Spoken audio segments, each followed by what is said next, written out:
ఏ కారణంగా ఈ మాటలు చెప్పారు, ఏ సందర్భంలో చెప్పారు అన్న విషయాన్ని చూస్తూ మానవుడు ఏ విధంగా దేవుని స్వరూపము మరియు పోలిక చొప్పున చేయబడ్డాడు, అలా చేయబడిన మానవుడు మానవుడిగా ఉండక మానవుడిగా ఆయన ఇచ్చిన బాధ్యతలతో కూడినటువంటి ఆశీర్వాదాన్ని అనుభవించక ఆయన ముందు పెట్టిన గురి మానవుడిగా బ్రతకటం, మానవుడిగా దేవుని యొక్క రాజ్యాన్ని, దేవుని యొక్క పరిపాలనను ఈ ప్రపంచంలో లేకపోతే ఈ లోకంలో లేకపోతే ఈ భూమి పైన నిర్వర్తించటం, కానీ దేవుణ్ణి తిరస్కరించటం కారణం చేత మానవుడు అనగా దేవుని స్థానాన్ని కోరుకోవటం కారణం చేత, దేవుడు అవ్వాలి అన్న ఆలోచన కారణం చేత తన గురిని కోల్పోయాడు. అలా మానవుడిగా ఉండలేకపోయాడు, అటు దేవుడు అవ్వలేకపోయాడు. రెంటికి చెడ్డ రేవుడు అన్న విషయాన్ని మనం చూసాం. దాన్నే పాపము అంటారు. గ్రీక్ భాషలో పాపానికి వాడిన పదం హమర్తియా. హమర్తియా అని అంటే అర్థం ఏమిటి అని అంటే గురి కోల్పోవటం, గురిని కోల్పోవటం, నీ ఎదురుగా ఉన్న లక్ష్యాన్ని అందుకోలేకపోవటం, నీకిచ్చిన ఉద్దేశ్యాన్ని నువ్వు మర్చిపోవటం, దాన్నే పాపము అని పిలుస్తారు. దేవుణ్ణి తిరస్కరించిన మనిషి పాపి అయ్యాడు. దేవుణ్ణి తిరస్కరించి మనిషి మానవత్వంలో కుంటుబాటు వచ్చింది. మనిషి సరిగ్గా మనిషిగా బ్రతకలేకపోతున్నాడు. దాని కారణం చేత వేరు వివిధమైన స్కీమ్స్, వివిధమైన పద్ధతుల ద్వారా ఒకరిపైన ఒకరు, ఒక మానవుడిపైన ఇంకొక మానవుడు రాజ్యమేలే, పెత్తనం చేసే, సబ్జుగేట్ చేసే, తక్కువ చేసి చూసే, స్త్రీ పురుషుడని, చిన్న పెద్ద అని, గ్రీకు దేశస్థుడు యూదుడని, నల్లవాడు తెల్లవాడని, కులం పేరిట క్రైస్తవుడు క్రైస్తవేతరుడని, మతం పేరిట మానవులు విభజించుకోవటం మొదలుపెట్టారు. మానవులు విభజించుకుంటూ దూరం అవటానికి గల కారణం హమర్తీయ, పాపము అనగా వారి ముందున్న గురిని కోల్పోవటం. దేవుడిచ్చినటువంటి వాగ్దానమును, దేవుడు చేసినటువంటి వాగ్దానమునకు ఆయన కట్టుబడి ఉండేవాడు. అదే రోమీయులకు రాసినటువంటి పత్రికలో 15వ అధ్యాయంలో మనం చూస్తున్నాం. ఆయన చేసిన, ఎవరికి చేసిన, పితరులకు చేసిన వాగ్దానమునకు ఆయన కట్టుబడి ఉంటాడు అని చూస్తున్నాం. ఏంటి ఆ వాగ్దానము అనంటే, నిన్న చూసిన విధంగా ఆయన చేసిన నిబంధన, ఆయన చేసిన వాగ్దానం,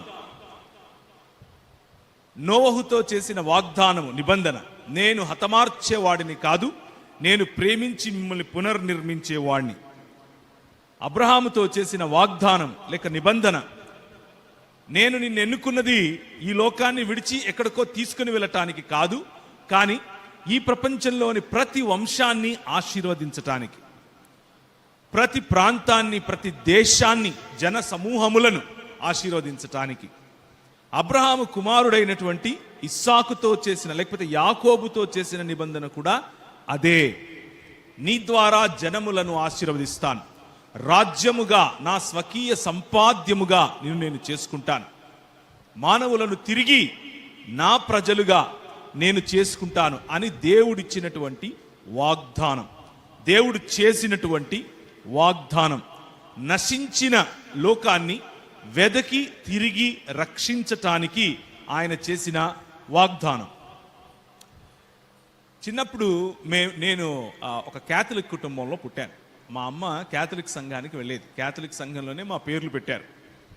మా అమ్మ ప్రతి సంవత్సరం మమ్మల్ని తమిళనాడులో వేలాంకన్ని అని ఒక ఊరుంటుంది, నాగపట్నం వేలాంకన్ని, అక్కడికి తీసుకెళ్ళేది. బాగా ఉదయాన్నే తీసుకెళ్ళి గుండు కొట్టించేది. తలనీలాలర్పించాలి మతం. గుండు కొడితే ఆ గుండు కొట్టుకున్న తర్వాత సముద్రం దగ్గరికి, సముద్రం పక్కనే ఉంటుంది అది, సముద్రం దగ్గరికి వెళ్ళేవాళ్ళం. దగ్గరలోనే రూమ్ తీసుకుని ఉండేవాళ్ళం. హోటల్ బాగా అందరు కాంపిటీషన్తో కడతాం. నేను మా అన్న ఒక చిన్న బకెట్ కొనుక్కొని వెళ్ళేవాళ్ళం. ఆ బకెట్తో ఇసుక తీసుకోవటం, వేయటం, ఉత్తటం, దానిపైన ఒకటి అలా దాని జెండా లాగా పెట్టడం, ఇలాంటివన్నీ చేసేవాళ్ళం. 1 గంట అవుతుంది. ఇప్పుడు టైం ఎంత అయింది? 12:20. 1:30కు మిమ్మల్ని వదిలేస్తాను. మీరు వేలాంకనికి వెళ్ళకండి. ఇప్పుడు 1:30కు వదులుతాను. ఎక్కడికి వెళ్ళొద్దు, ఇక్కడే ఉండాలి. అయితే మా అమ్మ 1 గంట అవ్వగానే రే అన్నమైందిరా, చేపలు రెడీగా ఉన్నాయి రండ్రా అంటే, మేము బాగా కష్టపడి 2 గంటలు 3 గంటలు కట్టిన ఇంటిని ఏం చేస్తాం? కరెక్ట్, పరిగెత్తుకుంటూ వచ్చి దాని మీద కాలుతో దాన్ని తన్నేసి వెళ్ళిపోతాం. మన దేవుడు అలాంటి వాడు అంటారా? Do you think our God is like that? దేవుడు నిన్న మీరు చెప్పినట్లు 6 దినములలో చేసిన సృష్టిని మొదటి దినం బాగుంది, రెండో దినం బాగుంది, మూడో దినం బాగుంది అంటూ చెబుతూ వచ్చి మనిషిని చేసిన తర్వాత చాలా బాగుంది అని అన్నాడు. ఆయన నిర్మాణం, ఆయన మందిర నిర్మాణం చేశాడు, లేకపోతే ఆయన రాజ్య నిర్మాణం చేశాడు, లేకపోతే ఆయన సృష్టి నిర్మాణం చేశాడు. దానికి మనిషిని తన ప్రతినిధిగా, తన సామంతుడిగా, తన స్వరూపము పోలిక చొప్పున ఉన్న మనిషికి ఇచ్చి ఇప్పుడు వచ్చి దాన్ని నాశనం చేస్తాడా? Is that what? That's what religion says. మతం అదే చెప్తుంది. But that is not what Bible is saying. Bible చెప్పేది అది కాదు. మన దేవుడు వెదకి రక్షించువాడు.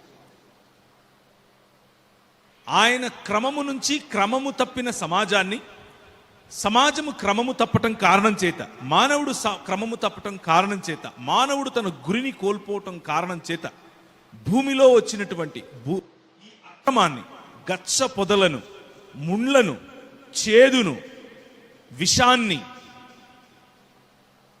ఆయన పునరుద్ధరీకరించబోతున్నాడు. దాన్నే పునరుత్థానం అని అంటున్నాం. పునరుత్థానము అనేటటువంటి నూతన జీవితాన్ని మనకి ఇవ్వాలని ఆయన కోరుకుంటున్నాడు. నిన్న మనం చూసాం నిమ్రోదు సమయంలో ఉన్న సామ్రాజ్యం. కెమెరా తిప్పితే ఎక్కడికి వచ్చింది? మెసపెటోమియా ప్రాంతానికి వచ్చింది. మెసపెటోమియా ప్రాంతంలో ఎవరిని ఎన్నుకున్నాడు? ఎవరితో వాగ్దానం, ఎవరితో నిబంధన? అబ్రహాముతో నిబంధన.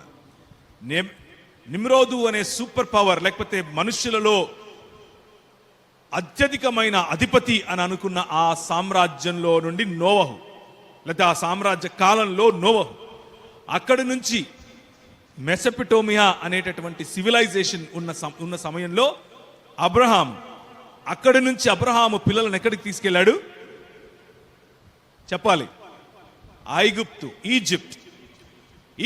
లేకపోతే ఐగుప్తు అప్పటికే సూపర్ పవర్గా ఎదిగినటువంటి ఐగుప్తు తమ సొంత ఆలోచనలు, మనుష్యులు ఏర్పరచుకున్నటువంటి సిస్టమ్స్, మనుష్యులు ఏర్పరచుకున్నటువంటి వనరులు, అవి నీళ్లు కావచ్చు, పంటలు కావచ్చు, వర్షం కావచ్చు, శరీరాలు కావచ్చు, మిడతలు, బొబ్బలు, ఇలా వేరు రకాలైన తెగుళ్లను తీసుకొని వచ్చి ఆ 10 రకాలైనటువంటి దేవీ దేవతలను, 10 రకాలైనటువంటి వనరులను, మానవుడు ఏ వనరులనైతే తన పైన రాజుగా, తన పైన అధిపతిగా ఉంచుకున్నాడో ఆ వనరులను నశింపచేసి, ఓడించి, నిన్న మనం చూసుకున్నట్లుగా గద్దరెక్కల మీద నేను మిమ్మల్ని మోసుకొని వచ్చాను అని చెప్తా. మళ్ళీ ఒకసారి వెళ్దామా? మనం ఆపిన చోటనే మళ్ళీ మొదలు పెడదాం. నిర్గమాకాండం 19వ అధ్యాయం 1 నుంచి 7 వరకు, 4 నుంచి చదవటం మొదలు పెట్టండి. నిర్గమాకాండం 19వ అధ్యాయం. నేను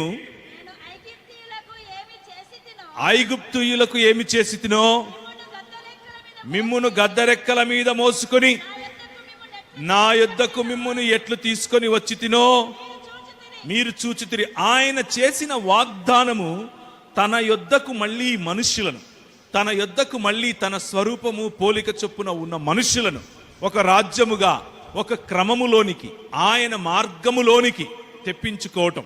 ఆ వాగ్దానమునకు ఆయన నీతిమంతుడు, కట్టుబడి ఉన్నవాడు, వాగ్దానమును స్థిరపరచువాడు. నెహెమ్యా గ్రంథం ఈ మాటను నెహెమ్యా అర్థం చేసుకుని తన ప్రార్థనలో ఈ విధంగా ప్రార్థిస్తున్నాడు. నెహెమ్యా 1వ అధ్యాయంలో ఆయన దగ్గరికి వచ్చి చెరపట్టబడినటువంటి ఇశ్రాయేలు గురించినటువంటి మాటలు చెప్పిన తర్వాత ఆయన దాని గురించి బాధపడి ఏడ్చి ఈ విధంగా ప్రార్థన చేస్తున్నాడు. 5వ వచనం, ఎట్లనగా ఆకాశమందున్న దేవా యెహోవా, భయంకరుడవైన గొప్ప దేవా, నిన్ను ప్రేమించి నీ ఆజ్ఞలను అనుసరించి నడుచు వారిని కటాక్షించి వారితో నిబంధనను స్థిరపరచువాడా.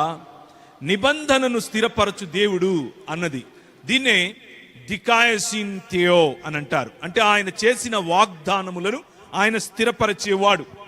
నీతిమంతుడు, నీతిమంతుడు అనంటే నీతి కార్యములు చేస్తాడు, మంచి పనులు చేస్తాడు, ఇలాంటి అర్థాలు ఎన్నొచ్చినప్పటికీ బైబిల్ చెప్తున్నటువంటి నీతిమంతుడు అన్న మాటకు అర్థం ఏమిటి అనంటే ఆయన చేసిన నిబంధన పట్ల, ఆయన చేసిన వాగ్దానముల పట్ల నిఖార్స్ అయిన వాడు అని అర్థం. Right, he's right with what he said and he will make the world right to him.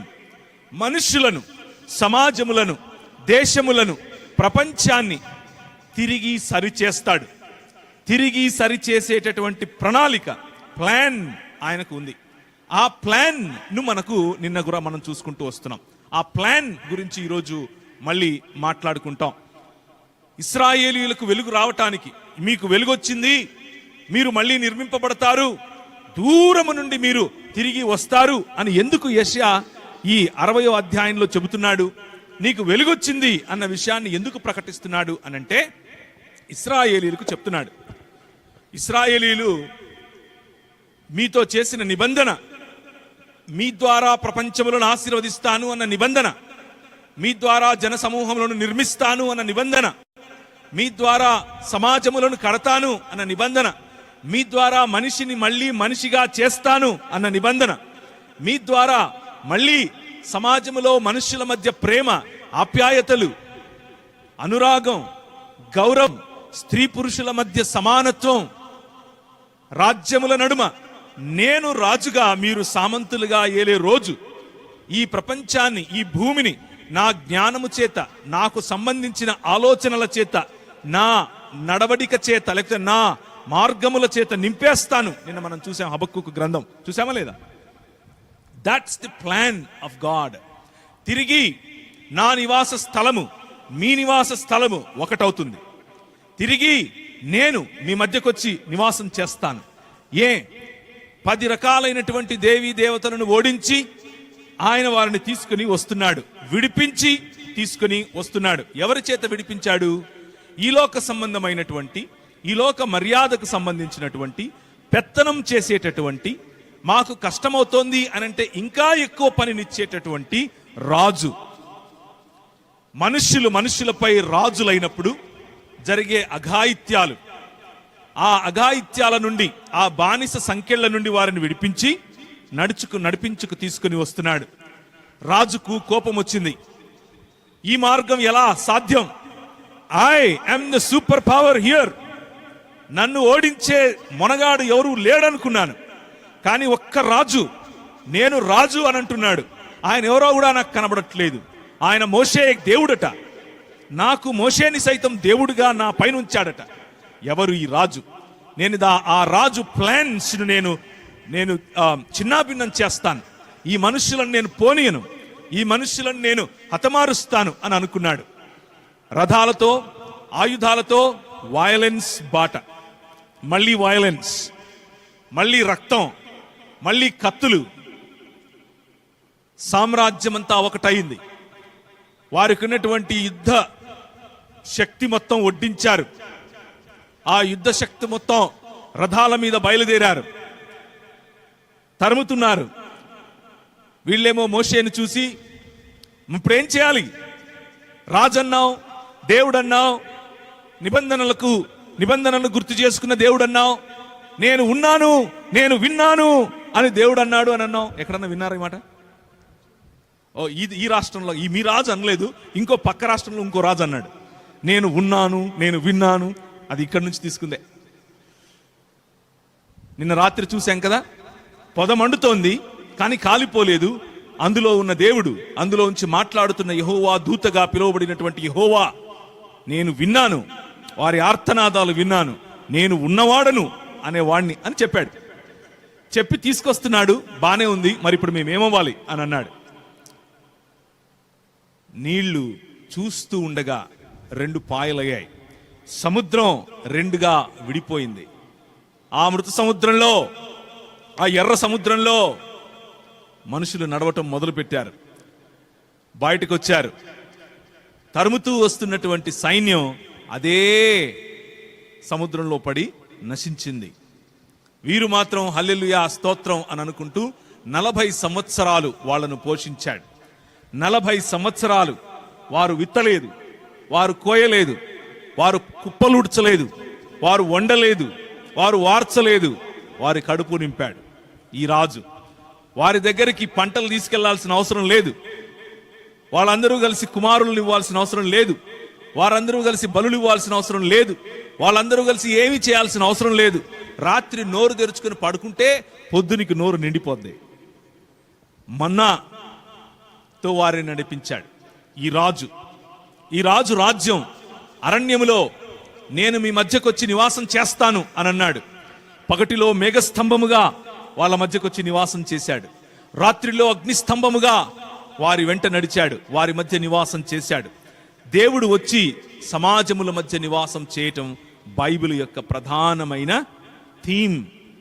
మనం ఈ ప్రపంచాన్ని విడిచి ఎక్కడికో వెళ్ళిపోవటం కాదు. That is religion, that is Platonism, that is Plutarchism. నేను చెప్పాను, that is Manichaeism and that is stoicism.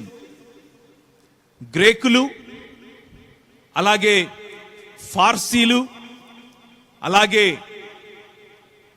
Near eastern religions చెప్పేవన్నీ ఇవే, ఇంక్లూడింగ్ భారతదేశంలో వచ్చిన మతాలు. కానీ ఈ రాజు మతానికి ఆగిపోయేవాడు కాదు. ఈ దేవుడు మతం అనే డబ్బాలో గలకరించి పెట్టినట్టుగా ఉండేవాడు కాదు. ఈ దేవుడు, ఈ రాజు అన్నాడు, నేను వచ్చి మీ మధ్య నివాసం చేస్తాను. వచ్చాడు, వారి మధ్య ఉన్నాడు. నీళ్ళు ఇవ్వాలి అని అంటే బండయ్యాడు. అలా ఉన్నటువంటి ఈ రాజు అలా వీరిని నడిపిస్తూ ఉన్న సమయంలో మోషే కాలం అయిపోయింది. మోషేకి చేసిన నిబంధనలన్నీ మోషే తన అనుచరుడు, తన తరువాత ఉన్నటువంటి కమాండ్ అయినటువంటి ఎవరికిచ్చాడు? యెహోషువాకు ఇచ్చాడు. నేను ఇదంతా ఎందుకు చెప్తున్నాను అనుకుంటున్నారా? ఇదే సువార్త అంటే. సువార్త అంటే ఇదే. పౌలు చేసిన మొట్టమొదటి ప్రసంగం ఎవరికైనా గుర్తుందా? పౌలు చేసిన ప్రసంగం చూడండి ఒకసారి. ఇప్పుడు నేను చెప్పేదానికి మీకు ఒక అపోస్తలులు చేసినటువంటి, అపోస్తలుల యొక్క విశ్వాసము, అపోస్తలులు ప్రకటించినటువంటి, అపోస్తలులు చేసిన ప్రసంగాలు మీరు గుర్తు చేసుకుంటే ఇదే ప్రసంగాలు వారు చేశారు. ఒక్కసారి అపోస్తలుల కార్యములు 13వ అధ్యాయం 13 నుంచి గనక మీరు చూస్తే, తరువాత పౌలు అతనితో కూడా ఉన్న వారును ఓడ ఎక్కి పాపు నుండి బయలుదేరి పంపులియలో ఉన్న పెర్గేకు వచ్చిరి. అచ్చట యోహాను వారిని విడిచిపెట్టి యెరూషలేమునకు తిరిగి వెళ్ళిన. అప్పుడు వారు పెర్గే నుండి బయలుదేరి పిసిదియాలో ఉన్న అంతియోకియాకు వచ్చిరి. పిసిడియాలో ఉన్నటువంటి అంతియోకియాలో పౌలు చేస్తున్న ప్రసంగం 17 నుంచి, ఇశ్రాయేలీయులారా, దేవునికి భయపడు వారులారా. ఇశ్రాయేలీయులు ఉన్నారు, దేవునికి భయపడే ఇశ్రాయేల్ కాని వారు అనగా అన్యజనులు ఉన్నారు. వినుడి, ఇరువురికి కలిపి చెప్తున్నటువంటి సువార్త. ఇశ్రాయేలును, ఈ దేశ ప్రజలు మన పితరులను ఏర్పరచుకొని, ఈ దేశ ప్రజలను ఎవరు ఏర్పరచుకున్నారు? మన పితరులను ఎవరు? దేవుడు ఏర్పరచుకున్నాడు. వారిని ఐగుప్తు దేశమందు పరదేశులై ఉన్నప్పుడు ఆ ప్రజలను హెచ్చించి తన భుజముల చేత వారిని అక్కడ నుంచి తీసుకుని వచ్చి, ఇదే చెప్తున్నానా నేను? Is this what Paul preached? Yes. వారిని తన భుజముల మీద చేత వారిని అక్కడ నుండి తీసుకుని వచ్చి ఇంచుమించు 40 ఏండ్ల మట్టుకు అరణ్యములో వారి చేష్టలను సహించి. ఏం చేష్టలు చేశారు వీళ్ళు? ఆయనేమో నేను రాజును, నేను మీ అధిపతిని, నేను మీ తండ్రిని, నేను మీ భర్తను, నేను మీ ప్రియుణ్ణి, నేను మీ కాపరిని అంటూ ఉంటే, వారు బయటకు వచ్చి తాగడానికి నీళ్ళు లేవు, బిస్లరీ బాటిల్ లేదు, పోసుకోవడానికి వేడి నీళ్ళు లేవు, వీళ్ళ ఇంట్లో గీజర్ లేదు, మేము తిందాము అని అంటే వీళ్ళు సీయలు ఉండలేదు, వీళ్ళు అబ్రహాం సీలు ఉండలేదు, ఇస్సాక్ సీలు ఉండలేదు, యాకోబు మాంసం వండలేదు. ఏం తింటాం మేము? ఇక్కడ ఆలుగడ్డలు లేవు, ఇక్కడ కీరకాయలు లేవు, ఇక్కడ ఉల్లిగడ్డలు లేవు అని క్వశ్చన్ చేస్తున్నారు, ప్రశ్నిస్తున్నారు. మీట్ కావాలి, మాకు తినడానికి మాంసం కావాలి. నువ్వు మమ్మల్ని తీసుకొచ్చావు, ఏదో రాజన్నావు, మా మాటలు విన్నాడన్నావు, ఆడ సమాధుల్లోకి ఇక్కడికి తీసుకొచ్చావా? ఐగుప్తులో బ్రహ్మాండంగా ఉంటాం కదా మేము, బ్రహ్మాండంగా. ఎక్కడున్నారో ఐగుప్తులో ఉన్నారా వీళ్ళకు బ్రహ్మాండంగా? కానీ వీళ్ళ మాటలు అలాగే ఉన్నాయి. అక్కడ సమాధులు లేవని ఈ అరణ్యంలోకి తీసుకొచ్చావా నువ్వు మమ్మల్ని? నీకు ఇస్తాను. ఎంత ఇస్తానంటే నోట్లో పెట్టుకుంటే ముక్కులకు వస్తుంది, అంత ఇస్తాను. నేను చెప్పట్లేదు, ఈ మాట బైబిల్ అలాగే ఉంది. వారి నాసికానంద్రములకు హేయము కలుగునంతగా, వారి నాసికారంధ్రంలోనికి వాళ్ళు తిన్నదొచ్చేట్లుగా పూరేళ్ళనిస్తాడు. ఎంత అడిగితే మీకేం కావాలి? మాంసం కావాలా? నేనేమిస్తున్నాను? మన్నా ఇస్తున్నాను మీకు. మీకేం కావాలి? రాజులు, భూరాజులు మనుషులకేసే తావిలాలకు మనుషులు పడతారు. ఆ బంధు, ఈ బంధు, రా బంధు, వాటికి పడతా ఉంటారు. వాటికి పడిపోయి సైన్యములకు అధిపతి యెహోవా, రారాజు, రాజులకు రాజు, ప్రభువులకు ప్రభువు అయినటువంటి దేవుడిచ్చేటటువంటి ప్రొవిజన్ మర్చిపోతారు. 40 ఏండ్లు ఇలా వాళ్ళు చేసినటువంటి టాంట్రమ్స్, వాళ్ళు చేసిన కంప్లైంట్స్, వాళ్ళు చేసిన దేవుని పట్ల వాళ్ళకు ఆయాసము కలిగించేట్లుగా వాళ్ళు సణిగారు. సణుగుడు కార్యక్రమాలు, గొనుగుడు కార్యక్రమాలు మతం నేర్పుతుంది. నువ్వు దేవుని దగ్గరకు వస్తే నీకు ఎర్రటి మొగుడొస్తాడు. నువ్వు యేసుప్రభు దగ్గరకు వస్తే పొడవు జుట్టుండే ఆడపిల్ల వచ్చుద్ది. నువ్వు యేసుప్రభు దగ్గరకు వస్తే నీ కాలు నస్తుంటే ఆయన వచ్చి నీకు జెండు బాంబు పెడతాడు. ఇదే ఎక్కువ సేల్ అవుతుంది. ఎందుకు అనంటే మతం. Man wants the schemes. ఈ స్కీమ్స్ కావాలి. ఈ రాజులు, భూరాజులు ఏ విధంగా అయితే మనుషుల పైన అధికారం చేయటానికి వేరు వేరు రకాలైనటువంటి పన్నాగములను పన్నుతారో వాటికే మనిషి పడతాడు. కారణం ఏమిటి అనంటే మనిషిగా బ్రతకటం మానేశాడు. దేవుడిని తిరస్కరించటం కారణం చేత, దేవుడు అవ్వాలన్న ఆలోచన చేత, దేవుడు కాలేక ఇటు మనిషిగా కాలేక తన గురిని కోల్పోయిన మానవ సమాజం కళ్ళుండి చూడలేనిది. ఎదురుగా తెలుస్తుంది, అరే నేను నీకు రాజును అని బయటకు తీసుకొచ్చినటువంటి ఈ రాజు ప్రజలు, ఆయన వారికి ఎవరిని నియమించాడు? న్యాయాధిపతులను. ఎందుకు? మీకు న్యాయం అవసరం, మీకు కనికరం అవసరం, నీ దేవుడైన యెహోవా ఎదుట దీన మనస్సు కలిగి జీవించడం మీకు అవసరం. మీకు రాజు కాదు అవసరం, న్యాయం కావాలి మీకు. నేను కదా king, I am the king. మీకు న్యాయాధిపతులు చాలు. కంటిన్యూ చేద్దాం. మరియు కనాను దేశంలో 7 జాతుల వారిని నాశనం చేసి వారి దేశంలోని వీరు స్వాస్థ్యముగా పంచి ఇచ్చెను. ఇంచుమించు 400 సంవత్సరములు ఇట్లు జరిగినట్టు తరువాత ప్రవక్త అయిన సమూయేలు వరకు ఆయన వారికి న్యాయాధిపతులను దయచేసెను. న్యాయాధిపతులతో సంతుష్టిగా లేనటువంటి ఈ ప్రజలు సమూయేలు దగ్గరకు వచ్చారు. సమూయేలు దగ్గరకు వచ్చి మాట్లాడుతున్నారు. సమూయేలు నువ్వేమో మంచి న్యాయాధిపతివి, మంచోడివే, కాకపోతే నీ పిల్లలు నీ అంత మంచోళ్ళు కాదబ్బా. నీ పిల్లలు నీ అంత మంచోళ్ళు కాదు. కాబట్టి మిగిలిన రాజ్యములు, ఈ లోకంలో మిగిలిన రాజ్యాలకు ఏ విధంగా అయితే రాజున్నాడో అలా మాకు కూడా ఒక రాజు కావాలి అని అడిగారు. ఏమని అడిగారు? మిగిలిన రాజ్యములను పోలిన వారమే మేము కూడా. ద్వితీయోపదేశ కాండము 33వ అధ్యాయం. ద్వితీయోపదేశ కాండం 33వ అధ్యాయం. ఇశ్రాయేలును దేనికోసం పిలిచాడు? మనిషి దేనికోసం పిలువబడ్డాడు?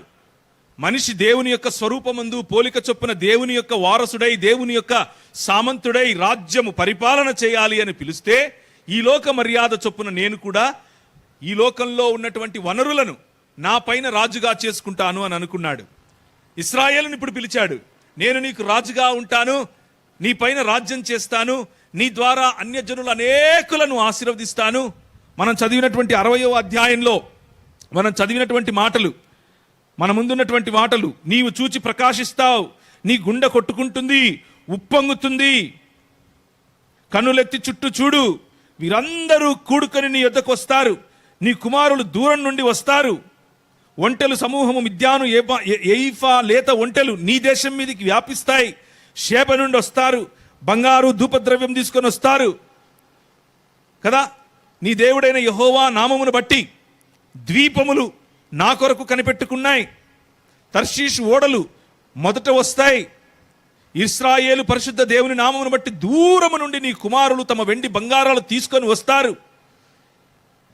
ప్రపంచములను ఆశీర్వదించాలనుకున్నటువంటి దేవుడు రాజైతే, ఆ రాజు, ఆ తండ్రి, ఆ భర్త, ఆ ప్రియుడు, ఆ కాపరి క్రింద ఉండేటటువంటి వాళ్ళు, నాకు ఈయనొద్దు, నాకెవరు కావాలి? మిగిలిన రాజ్యాలకు ఏ విధంగా అయితే రాజున్నాడో, ఈ లోక మర్యాదలో రాజ్యం, రాజు అంటే ఏమిటో అలాంటి రాజే కావాలి అని అడిగాడు. అడిగితే ప్రభువు, ఇది 1 సమూయేలు 8వ అధ్యాయం 9వ అధ్యాయంలో మీరు చూడొచ్చు, తర్వాత ఇంటికి వెళ్ళి చూడండి. ప్రభు అన్నాడు, ఇశ్రాయేలు అప్పుడే మర్చిపోయావా నేను ఎందుకు పిలిచానో నిన్ను? 33వ అధ్యాయం ద్వితీయోపదేశ కాండం 33వ అధ్యాయం ఆఖరి నుంచి 2 వచనాలు చదువుతారా? ఇశ్రాయేలు 29 చదవండి. ఇశ్రాయేలు, నీ భాగ్యం ఎంత గొప్పది!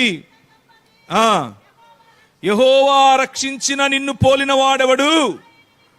ఆయన నీకు సహాయకరమైన కేడెము, నీకు ఔన్నత్యమును కలిగించు ఖడ్గము.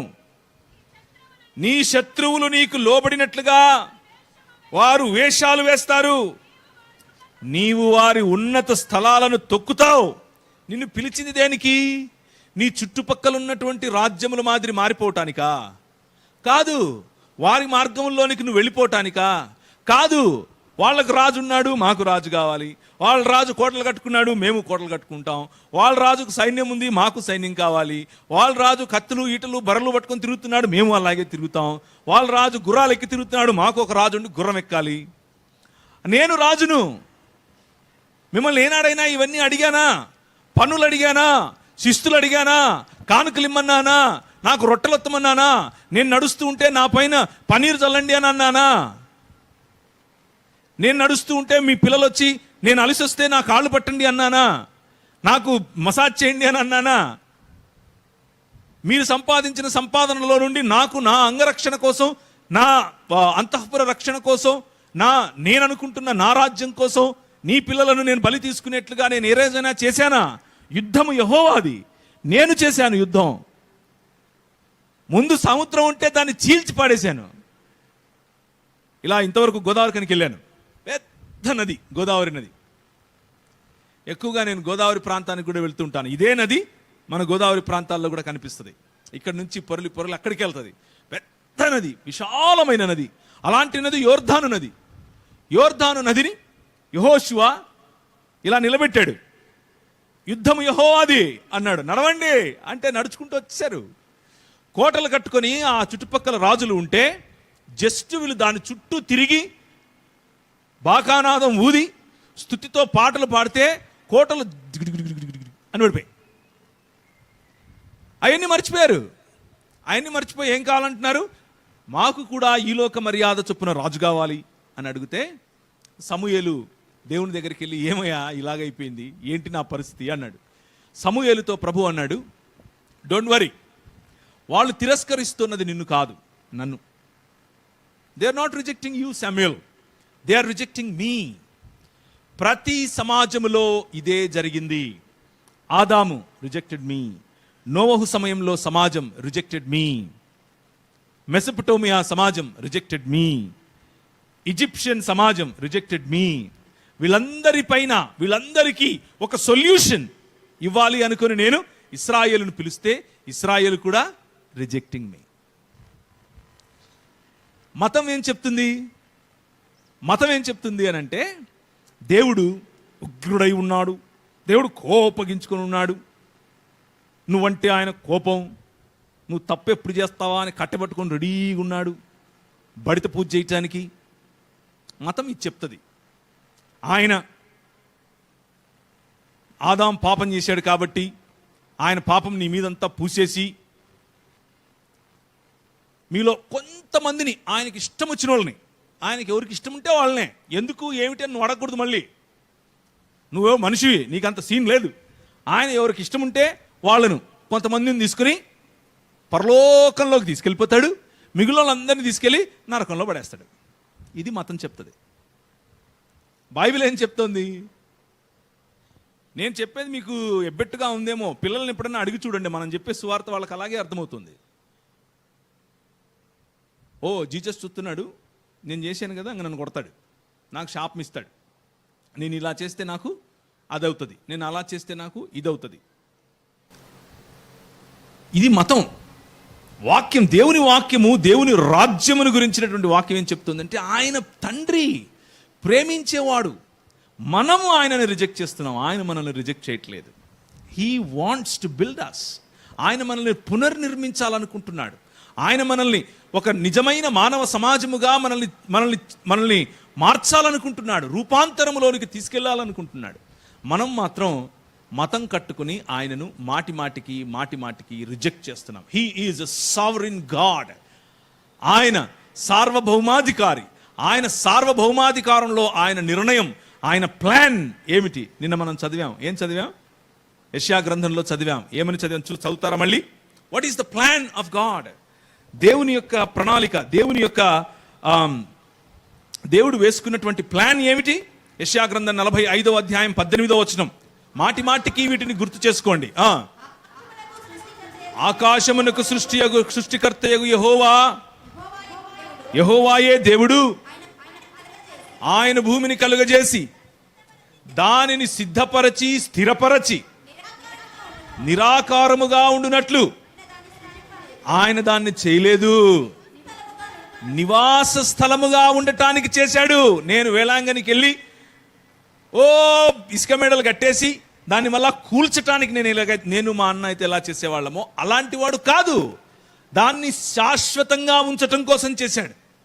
దానిలో మనం శాశ్వతంగా జీవించటం కోసం చేశాడు. శాశ్వతంగా దాన్ని సంపాదించుకోవటం చేశాడు. దానిని ఏలటం కోసం చేశాడు. ఇదే మాట ఎఫెసీయులకు రాసిన పత్రిక 1వ అధ్యాయంలో మీరు చూస్తారు. పౌలు ప్రకటించినటువంటి సువార్త ఇదే. ఎఫెసీయులకు రాసిన పత్రిక 1వ అధ్యాయం 10వ వచనం. దేవునికి ఉన్నటువంటి ప్లాన్, దేవుని యొక్క ప్రణాళిక,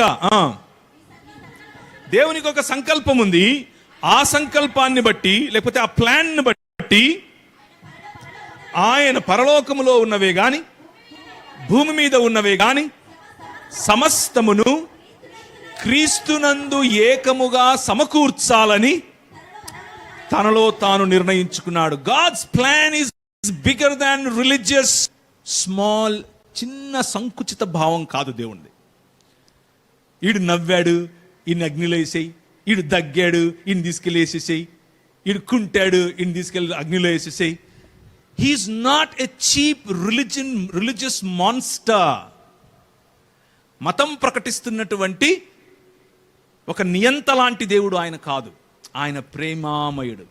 ఆయన క్రీస్తు అనే ఒక్క మనుష్యునిలో సర్వాన్ని, అనగా భూమి ఆకాశముల మధ్య వచ్చినటువంటి అగాధాన్ని తీసివేసి సమస్తమును సమకూర్చి క్రీస్తునందు ఐక్యపరచాలి అని అనుకుంటున్నాడు. That is the plan of God. దేవుని యొక్క ప్రణాళిక అది. ఆ ప్రణాళికలో భాగంగా ఏర్పరచుకున్నటువంటి ఇశ్రాయేలు, నువ్వు మాకొద్దు, మాకు రాజు కావాలి అన్నారు. సరే, మళ్ళీ రండి అపోస్తలుల కార్యములు 13వ అధ్యాయం. పౌలు ఏం చెప్తున్నాడు? న్యాయాధిపతులను ఆ తరువాత వారు రాజు కావాలనని కోరగా, 21వ వచనం, దేవుడు బెన్యామీను గోత్రీయుడును కీషు కుమారుడైన సౌలును వారికి 40 ఏండ్ల వరకు దయచేసిన తరువాత అతన్ని తొలగించి, hour God is a God that corrects everything. Correct చేసేవాడు ఆయన, సరిచేసేటటువంటి దేవుడు. తీర్పు తీర్చటం అనంటే సరిచేయటం, సరిచేసేటటువంటి దేవుడు. మీరు కోరుకుంటున్నారు, మీకు రాజు కావాలనుకుంటున్నారు, తీసుకోండి. కానీ మీ రాజు ఏం చేస్తాడో తెలుసా? మీ పిల్లలు, అందమైన మీ పిల్లలు, సుందరమైన మీ ఆడపిల్లలు, వాడి ముందుకెళ్ళి డాన్సులు వేయాలి. బలాఢ్యులైనటువంటి మీ పిల్లలు, మగపిల్లలు, యెహోవా మీకు ఇచ్చినటువంటి వరము, వాడి ముందు ఏం చేయాలి? వాడు రథం వెళుతూ ఉంటే ముందర కొందరు, వెనకల కొందరు బల్లాలు పట్టుకొని, ఈటలు పట్టుకొని పరిగెట్టాలి. మీకు రాజు కావాలి కదా, తీసుకోండి. మీరు సంపాదించిన సంపాదనలో, మీరు విత్తిన, మీరు కోసిన, మీరు కష్టించినటువంటి మీ పొలములో నుండి అతనికి పన్ను కట్టాలి. మీరు కట్టిన పన్నుతో సారంబి వేసిన ఇంట్లో అతను ఉంటాడు. మీరు కట్టిన పన్నుతో కోటల మేడలు కట్టుకొని కోట మేడలలో ఉంటాడు. మీరు కట్టిన పన్నుతో మీ పిల్లలను ఉంపుడుగత్తెలుగా ఉంచుకుంటాడు. ఇవన్నీ నేను చెప్పట్లేదు. 1 సమూయేలు గ్రంథం 8-9 అధ్యాయాలు మీరు చదవండి, ఈ మాటలు మీకు కనిపిస్తాయి. రాజులు చేసింది అవే, రాజులు అవే చేశారు. మళ్ళీ పరిపాలన, పతనమైనటువంటి మనిషి సాటి మనిషి పైన చేసే పరిపాలన. ఎలాంటి పరిపాలన? సబ్జుగేషన్, ఒత్తిడి, లూటి. 11వ అధ్యాయం దానియేలు గ్రంథం 11వ అధ్యాయంలో మనిషి పాలనకున్నటువంటి వేరు వేరు మోడల్స్ మనకు బైబిల్ చెప్తుంది. మనుషులు ఏ విధంగా పరిపాలన చేస్తారు, రాజులు ఒకటి తర్వాత ఒకడు వచ్చి ఎటువంటి రాజ్యాలు చేస్తారు, వాళ్ళు కట్టినటువంటి రాజ్యాలు ఎలా ఉంటాయి, ఆ రాజ్యాలు ప్రజలపైన ఏ విధంగా రాజ్యం చేస్తాయి అన్నటువంటి అంశాలు అక్కడ మనకు కనిపిస్తాయి. ఒకడు ఎలా రాజ్యం చేస్తాడు అనంటే శూరత్వము చేత రాజ్యం చేస్తాడు. ఇంకొకడు ఎలా రాజ్యం చేస్తాడు అనంటే 3వ వచనం శూరత్వము చేత, 2వ వచనం సంపత్తి చేత ఒకడు రాజ్యం చేస్తాడు. ఆ తర్వాత శూరత్వం చేత రాజ్యం చేసేవాడు 3వ వచనం. 6వ వచనం సంధి చేత, కోయలిషన్ గవర్నమెంట్, యూపీఏ, ఎన్డీఏ, ఇంకా ఇలా ఇండియా, ఇలాంటివి చాలా వస్తాయి, ప్రపంచమంతా ఉంటాయి. భూరాజులు ఐక్యముగా కూడి ఏమంటున్నారు? రండి వారి కట్లు విప్పుదము రండి. అవునా కాదా? నిన్న చూసామా? అదే మనుషులు చేసేటటువంటి పరిపాలన పద్ధతి. 20వ వచనం పన్ను చేత పరిపాలిస్తాడు. 21వ వచనం ఇచ్చకపు మాటల చేత పరిపాలిస్తాడు. హిందీలో చిక్ని చుప్డి బాతే అని అంటారు. టాకటివ్, మంచి మంచి మాటలు. ఈ దీనదాసుడు చేసే పనిని మీరు చూస్తున్నారా అంటాడు.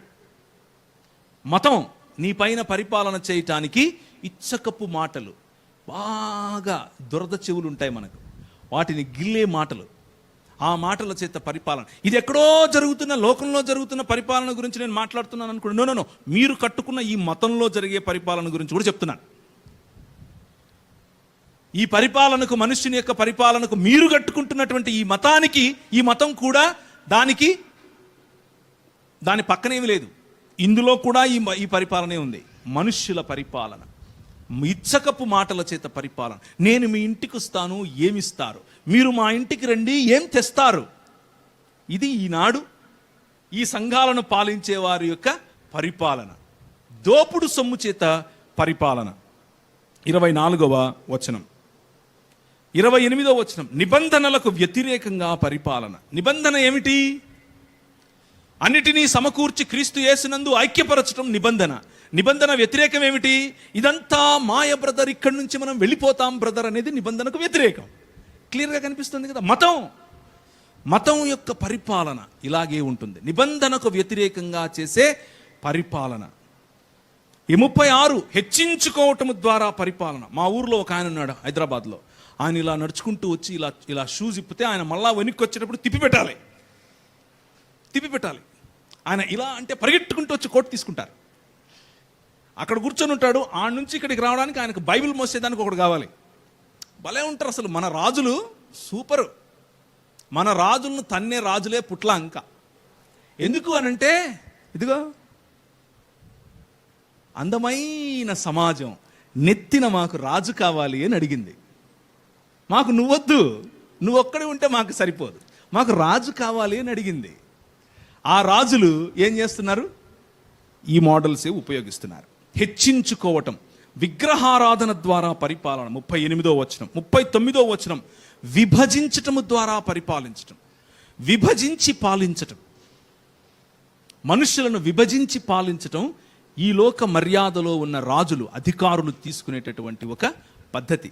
మీకు కొంచెం డిఫరెంట్గా అనిపిస్తుంది కదా, ఇది ఏంది, మేము ఇన్ని రోజుల నుంచి బైబిల్ చదువుతున్నాము, మాకు ఇట్లా అర్థం కాలేదు అని అనుకుంటున్నారా? మతంలో నుంచి చదివితే అట్లే అనిపిస్తుంది. గ్రిడ్ మార్చండి. You need to change your grid and see. దేవుడు ఆయన అద్భుత కార్యాలు, దేవుడు ఆయన యొక్క రాజ్యం, దేవుని రాజ్యం అనే ఈ స్పెక్ట్రమ్, ఈ గ్రిడ్లో గనక మీరు బైబిల్ని చదివితే చాలా స్పష్టంగా, మీకు ఏ థియాలజీ అవసరం లేదు, బైబిల్ చాలు. బ్రహ్మాండంగా అర్థమవుతుంది. బ్రహ్మాండంగా మీకు ఇలా అరటిపండు ఒలిచి నోట్లో పెట్టినట్లుగా అర్థమవుతుంది. మనుషులు కట్టుకున్నటువంటి మతాలు, మనుషులు కట్టుకున్నటువంటి రాజ్యాలు, మనుషులు నిర్మించుకుంటూ ఉన్నటువంటి విభజించి పాలించే తత్వాలు, నువ్వు 2 నువ్వు ఆ చర్చికి వెళ్ళాలి, నువ్వు 3 నువ్వు ఈ చర్చికి వెళ్ళాలి, విభజించుకోవట్లేదా? మీకు అర్థమైంది, నాకు తెలుసు ఆ విషయం, మీకు అర్థమైందని. విభజించి పాలించే క్రమంలో మైక్ పట్టుకో, నేను ఉన్నతమైన బ్రాహ్మణ కుటుంబంలో నుంచి వచ్చాను బ్రదర్, మిగిలిన కుటుంబాలన్నీ ఉన్నతం కావా? ఎవరు నీ రాజు? మనుధర్మశాస్త్రమా, బైబిలా? What are you trying to say? దేవుని రాజ్యము అనేటటువంటి ఈ ఏకమానవ శరీరం, ఒక్కటే మనిషి, ఒక్కటే మానవ సమాజం అనేటటువంటి ఈ స్ఫూర్తి, ఈ ఆలోచన పట్టనివ్వదు మతం, విభజించి పాలిస్తుంది. ఇవన్నీ చేస్తాడురా బాబు అని ప్రభు ముందే చెప్పాడు. కానీ వాళ్ళు అన్నారు, సరే పర్లేదులే, కానీ మాకు మాత్రం రాజే కావాలన్నాడు. సరే, మళ్ళీ అపోస్తలుల కార్యములకు రండి. కానీ ఆయన వాడిని తొలగించి ఏమన్నాడు? ఆయన హృదయానుసారుడైనటువంటి దావీదును వారి మీద రాజుగా నియమించాడు. ఏమని రాశాడు అక్కడ? అతనిని తొలగించి దావీదును వారికి రాజుగా ఏర్పరచెను. మరియు ఆయన, నేను యెష్షయి కుమారుడైన దావీదును కనుగొంటుని, అతడు నా ఇష్టానుసారుడైన మనుష్యుడు, అతడు నా ఉద్దేశ్యములన్నీ నెరవేర్చునని చెప్పి అతన్ని గూర్చి సాక్ష్యం ఇచ్చాను. దేవుని ఉద్దేశ్యములు ఏమిటి? భూరాజులు ఇశ్రాయేలు వైపు చూడాలి, భూమి మీద ఉన్న రాజ్యములన్నీ ఇశ్రాయేలు వైపుకు రావాలి, ఇశ్రాయేలును చూసి ఆశీర్వదింపబడాలి, ఇశ్రాయేలు కారణంగా కట్టబడాలి, ఇశ్రాయేలు కారణంగా ఒకటవ్వాలి, ఈ రాజు యొక్క గుణలక్షణాలను ప్రచురించగలిగినటువంటి రాజ్యముగా మారాలి. చేస్తారు? దావీదు చేస్తాడు. 2వ సమూయేలు గ్రంథం. దావీదు ప్రభువుతో మాట్లాడుతున్నాడు. దావీదు ప్రభువును అడుగుతున్నాడు, ప్రభువా, మరి నేనేమో మంచిగా ఇక్కడ బ్రతుకుతున్నాను, బాగానే ఉంది, కానీ నా దేవుడైనటువంటి నీకు ఒక ఇల్లు లేకపోయిందే, ఈయన కట్టిస్తాడు ఇల్లు. ఇప్పుడు ఆయన అన్నాడు, అరే బాబు, భూమి ఆకాశమును నిర్మించిన నేను, భూమి నా పాదపీఠం, ఆకాశము నా సింహాసనము, కానీ నేను నన్ను పోలి నా స్వరూపము చొప్పున చేసుకున్న మనుష్యుల మధ్యలో నివసించాలి అని అనుకున్నాను. నా ఐడెంటిటీ సూర్యునికి దేవుడు, చంద్రునికి దేవుడు, భూమికి దేవుడు కాదు, అబ్రహాము దేవుడు, ఇస్సాకు దేవుడు, యాకోబు దేవుడు. నా ఆధార్ కార్డు ఇదిరా బాబు, నీకు అర్థం కావట్లేదు. My identity is not the created వస్తువులు కాదు, యూ. నా ఐడెంటిటీ మీరు. నేను అబ్రహాము దేవుణ్ణి, ఇస్సాకు దేవుణ్ణి, యాకోబు దేవుణ్ణి. అయినా పర్లేదు, నువ్వు నా హృదయానుసారుడివి, నీతో నేను ఒక నిబంధన చేస్తాను. మళ్ళీ నిబంధన.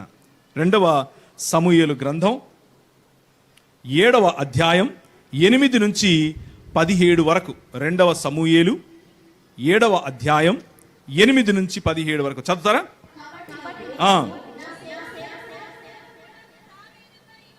ఇలాగు చెప్పుము, సైన్యములకు అధిపతి యెహోవా నీకు సెలవిచ్చిందేమనగా, గొర్రెల కాపులోనున్న నిన్ను, గొర్రెల దొడ్డిలో నుండి నిన్ను తీసి ఇశ్రాయేలీయులను నా జనముల మీద అధిపతిగా నియమించి తిని, నీవు పోవు చోట్లనెల్లా నీకు తోడుగా ఉండి నీ శత్రువులందరినీ నీ ఎదుట నిలవకుండా నిర్మూలం చేసి లోకములోని గనులైన వారికి కలుగు పేరు నీకు కలుగజేసి ఉన్నాను. ఇశ్రాయేలు, నీ భాగ్యం ఎంత గొప్పది. అన్య జనులు నీతో ఏకీభవించినట్లుగా, అమ్మా మేమంతే బ్రదర్, మేము అంతే బ్రదర్ అని ఏకీభవించినట్లుగా డ్రామాలేస్తారు, వేషాలేస్తారు. కానీ నువ్వు వారి ఉన్నత స్థలాలను తొక్కుతావు. ఉన్నత స్థలాల్లో ఏముంటాయి? ఉన్నత స్థలాలలో అషేరా ఉంటుంది, ఉన్నత స్థలాలలో అష్టారోత్ ఉంటుంది, ఉన్నత స్థలాలలో కియ్యు దేవత ఉంటుంది, ఉన్నత స్థలాలలో నక్షత్ర దేవత ఉంటుంది, ఉన్నత స్థలాలలో మెలకు ఉంటాడు, ఉన్నత స్థలాలలో బయలుదేవుడు ఉంటాడు. ఇవన్నీ కూడా దేవుడు సృష్టించినటువంటి సృష్టిలోని సామాన్యమైన వనరులు. ఆ వనరులను రాజ్యముగా, వనరులు రాజుగా చేసుకున్నటువంటి మానవ సమాజమును, ఆ భావజాలములను తొక్కాలి నువ్వు. అందుకు నేను నిన్ను పిలిచాను. నువ్వేమంటున్నావు? నేను వాళ్ళ మాదిరే మాకొక రాజువు అని అడుగుతున్నావు. అందుకు నేను ఏర్పరచుకున్నటువంటి దావీదు, నేను ఏర్పరచుకున్నటువంటి నా హృదయానుసారుడైన దావీదు, నువ్వు ఘనుడుగా నేను నిన్ను నిలబెడతాను. ఇంకా చదవాలి. కలుగజేసి మరియు ఇశ్రాయేలీయులను నా జనులను ఇకను కదిలింపబడకుండా తమ స్వస్థలమందు నివసించినట్లు దాని యందు వాటిని నాటి, పూర్వము ఇశ్రాయేలీయులను నా జను మీద నేను న్యాయాధిపతులను నియమించిన తరువాత జరుగుతూ వచ్చినట్లు దుర్బుద్ధి గల జనులు ఇకను వారిని కష్టపెట్టకయుండునట్లు చేసి, నీ శత్రువుల మీద నీకు జయమిచ్చి నీకు నెమ్మది కలుగజేసి ఉన్నాను. యెహోవానగు నేను ఏం చెప్తున్నానంటే, నేను నీకు సంతానాన్ని ఇస్తాను.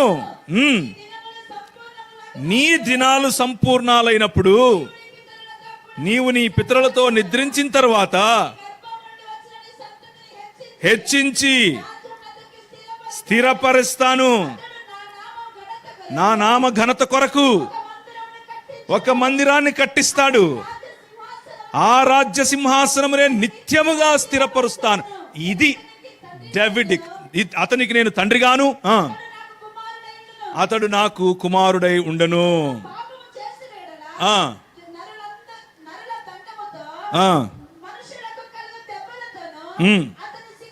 శిక్షింతును గాని నిన్ను స్థాపించుటకై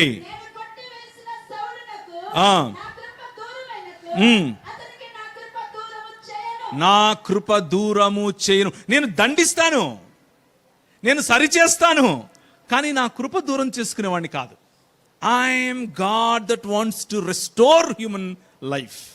I'm a God that wants to rebuild human societies. నీ రాజ్యాన్ని నిరంతరము ఉండేట్లుగా చేస్తాను. ఇది దావీదుకు చేసినటువంటి కవెనెంట్, నిబంధన.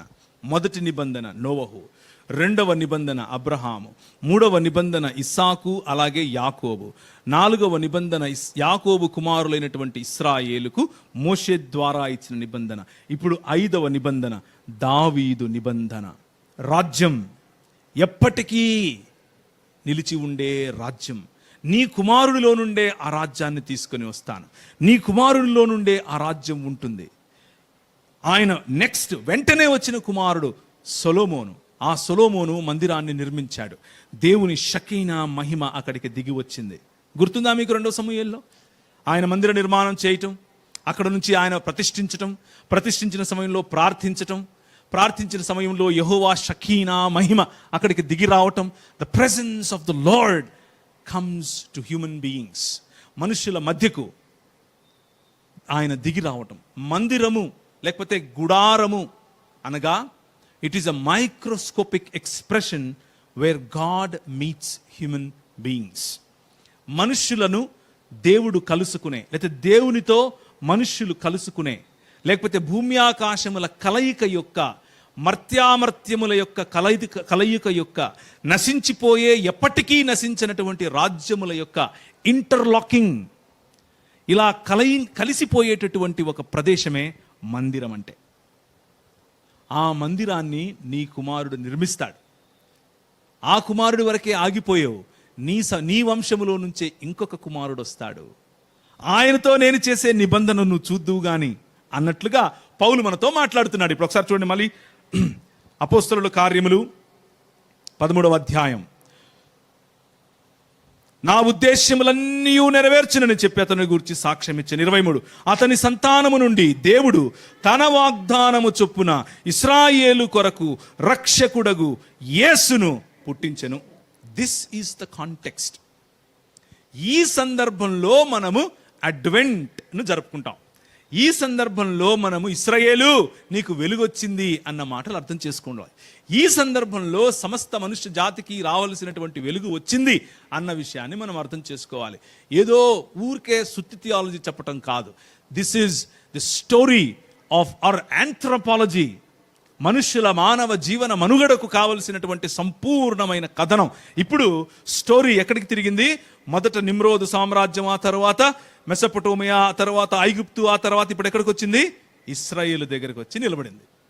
ఇశ్రాయేలు అనే రాజ్యములో, దావీదు రాజ్యములో సుభిక్షత, దావీదు రాజ్యాన్ని చూసి షేబ దేశపు రాణి, దావీదు కుమారుణ్ణి కలవటానికి షేబ దేశపు రాణి సాంబ్రాణితోనూ బోలముతోనూ, లేకపోతే చుట్టుపక్కలున్న రాజ్యాలు, మన తర్షీషు లేకపోతే మన భారతదేశం నుంచి ప్రజలు, ఇక్కడ నుంచి గోల్ మిర్చి, అలాగే దాల్చిన చెక్క, అలాగే కోతులు, నెమళ్ళు, అలాగే దాన్ని ఏమంటారు కర్రలు ఇక్కడ నుంచి ఎగుమతి.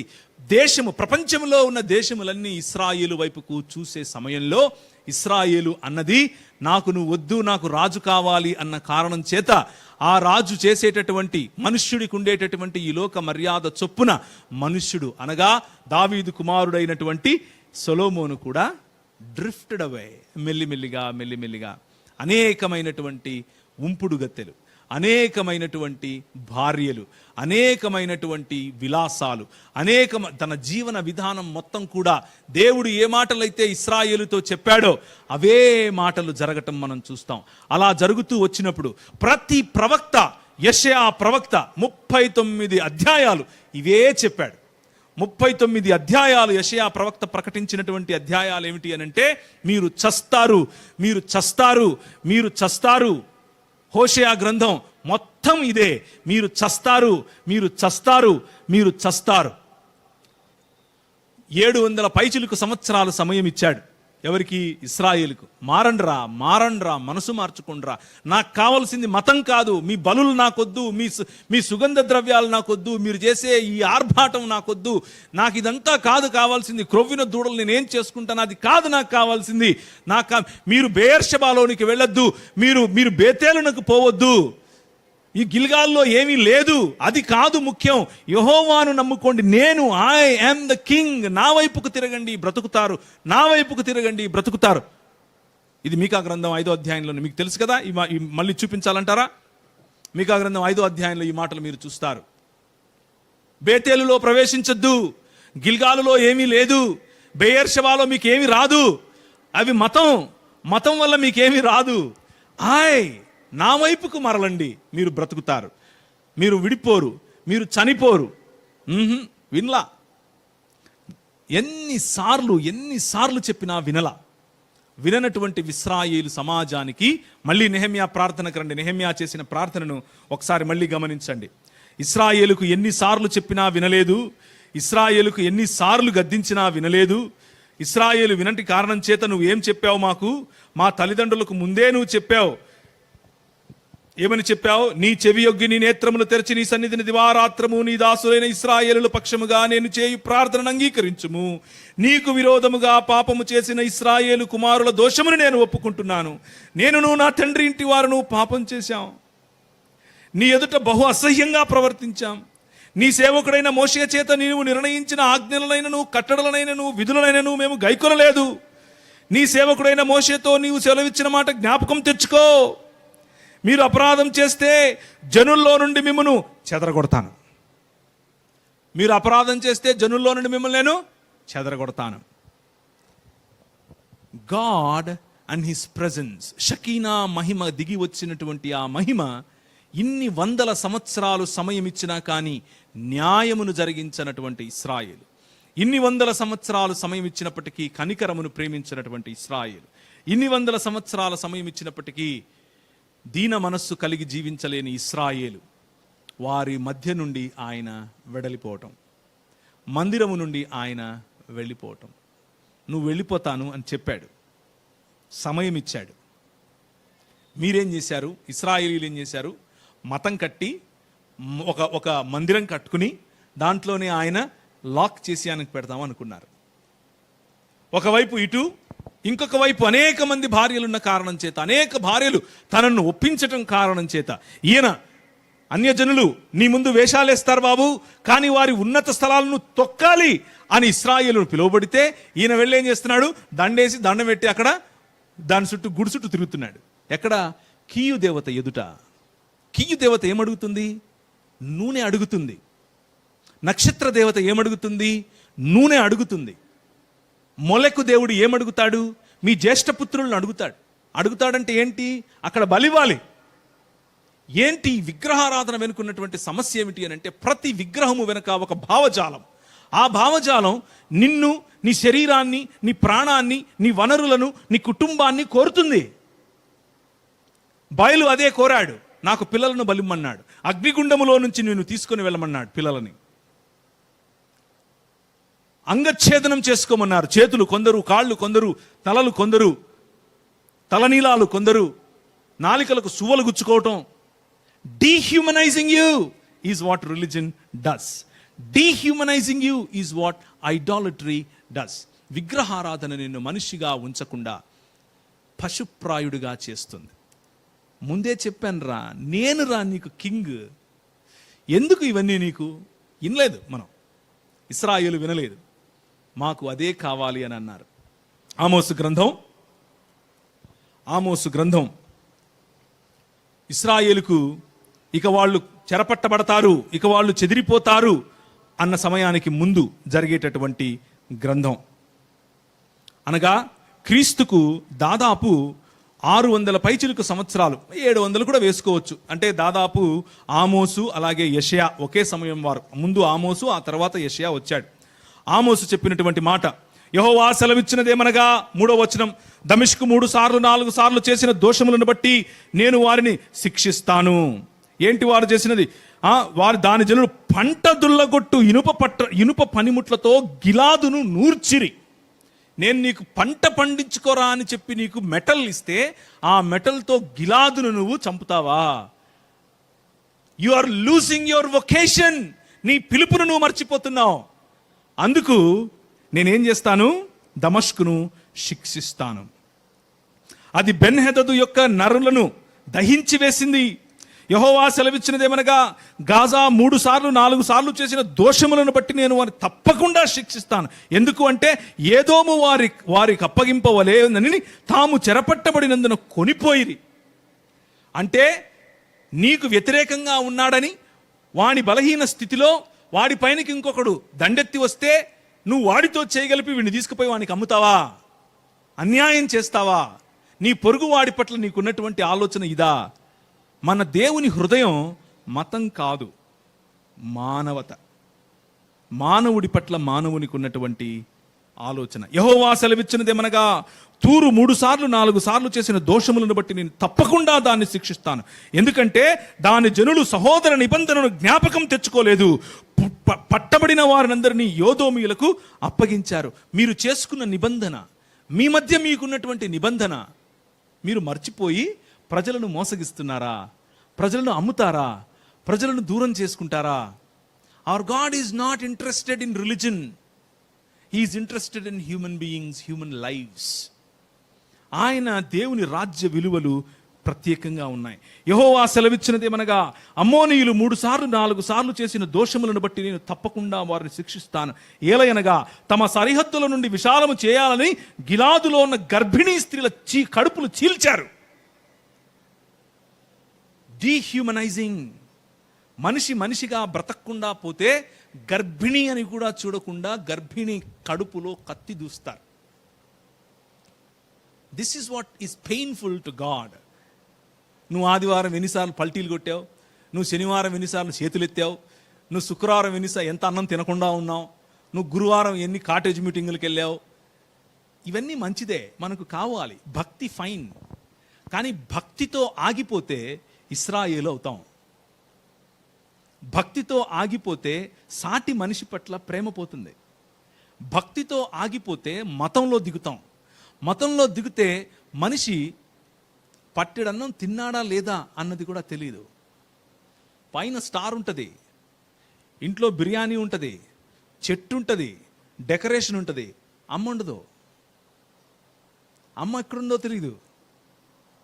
అత్తను రానియను, అత్తొస్తే నా మొగుడు దూరం అవుతాడు. కోడలొద్దు, దాన్ని వదిలేయి, నేను ఇంకో దాన్ని తీసుకొస్తాను. డీహ్యూమనైజింగ్ లైవ్స్. ఇదే విగ్రహారాధన యొక్క పర్యవసానం.